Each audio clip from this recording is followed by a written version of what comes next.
Hi there, it's Sam from pootles.co.uk. Thank you very much for joining me today. Today's project is this one. These are my thank you gifts that I sent to everybody who came shopping with me in January, and hopefully they've all been received now, and I love them. Oh my goodness. The suite I've used is one that is right at the back of the catalogue. It's this one here called Falling in Love, and I adore the paper. Now it's the kind of paper that's photograph one side and then it's a matching pattern on the other side. So you can see the one I've got here, this is this bokeh effect, bokeh, however you want to pronounce it, B-O-K-E-H, that kind of effect, very blurry, whereas this one is a printed image, and they are gorgeous. So I thought you might like to have a look at some of the ones I've made. So, get all my boxes up. I went for the three colours that are in it, in that particular suite. There we go. So, oh, can you see them all? Loads of them. There's just under 200. There's 196 there that I've made, and there's all sorts of different patterns and finishes on them all. Oh, that one's the same as that one. Let me grab a different one over here. That's a different one.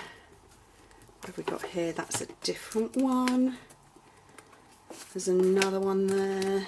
Let's just find all. I'm looking for different ones. I've used all the patterns differently. That's a different one. One there. Another one there. Just lovely. And I had a lot of fun making them all. And plenty of evenings in front of the TV. Christmas telly at its finest. This, I think, is my very favourite pattern.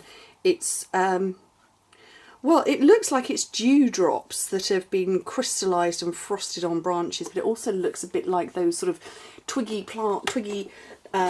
bead decorations you get with diamantes on them. You'd often see them on sort of wedding bouquets or floral bouquets or something like that. But anyway, just a little simple something, along with a kit that I sent out. So, how do you cover a notebook? Well, I did do a notebook video the other day, but I didn't show you the start to finish process completely. So I'm going to go and do that on this one. So what you need to do, the first thing you need to do is measure the length of your notebook. Now in this case, this is just over 4 inches.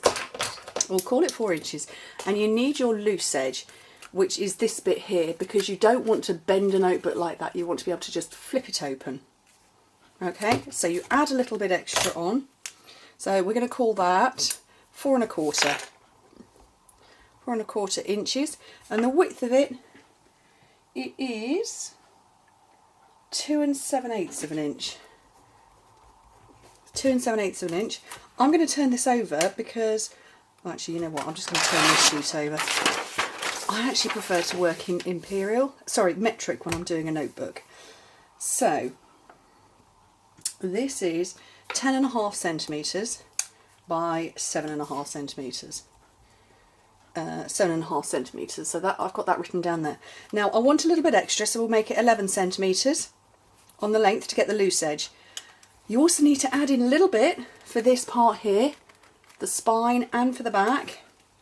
So we'll add in another half, so 11 plus 0.5, and I'm going to need about 4 on there, so we'll call it 3.5. 11 plus 3.5, 11, 14, so make it 15 by 7.5 centimetres. So that's what you're doing, and you would do exactly the same in Imperial. So let's get this cut down. So I want, well, do I want it 11? I want it 15 by 7.5. I do want it at that. I'm just questioning my own sums. 15 by 7.5, and you're going to get 7, 14, 21. Yeah, you're going to get a few of these out of a sheet of plastic. I don't actually remember how I cut them. I want to say I think I actually did it with 12 by 12. I'm fairly sure I did. Where did I put my score lines in? Right. Helps if I find the notebook. So I made this 11 centimetres, which means I need to score at 11.5 and at 12. So 11.5, that's my scoring blade, and at 12. And if I've done this right, let's just do a gentle fold.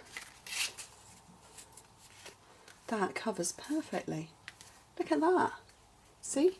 Oh, I've got way too much there. Maybe I didn't need to make it 11. Oh no, I added the extra bit. We'll just whiz half a centimetre off there. I was adding extra in, wasn't I? Oh dear. Too much of a loose edge there. Oops. Let's get rid of that. There we go. Now it covers perfectly. Burnish very well. You can see these are notebooks that I've had to take. It was a really nasty, horrible cover on them. Really not very good. Okay, so what size paper do I need? Designer series paper do I need? Well, I want it to be half a centimetre shorter and narrower. Now, I've already cut mine because I know what it's going to be. So, for metric, it's going to be 10 by 7 centimetres. For imperial, it's going to be 4 by 2 3/4 centimetres. And this paper is lovely. This is the photographic paper, so it looks like it's a piece of lace over some sort of, well, Sahara sand coloured fabric. So pretty. So pretty. I have got a bird feeder on my window that is just there, and there is a bird on it going nuts. Well, quite literally, for nuts. How funny. Right, where's my fast views? These are so simple. They're very simple to make one. It's a long process to make 200 of them. So line it all up. See, we're going to cover over all of this nasty. So make sure it's lined up. So get hold of it all the way both sides. And done. And don't make the mistake I did, however. When you come to doing your stamping, when you use the matching stamp set from that same suite, So in Love, I'm going with Just For You. I stamped on white. Only half of them have white in the background. The other half have very vanilla. Don't do what I did. Oh, it's painful, isn't it? And I had done all 200 of them before I realised my little error. No! And I thought it'll make everybody smile when they get one and go, yeah, she messed up. Okay, 2 punches here, 1 3/8 of an inch. Just go around there. And then matching cardstock to go with the background of your the actual notebook itself, with a 1.5 inch punch. And because I want these to be popped in handbags rather than laid out on tables, I want these properly used. Don't elevate them, because the last thing you want is decoration that's going to come firing off all over the place. So nice and slim. I've got no extra decoration on them. I've kept them just like that. And I love them. And I hope the people who've received them love them too. Anyway, thank you ever so much for joining me. Hope to speak to you soon.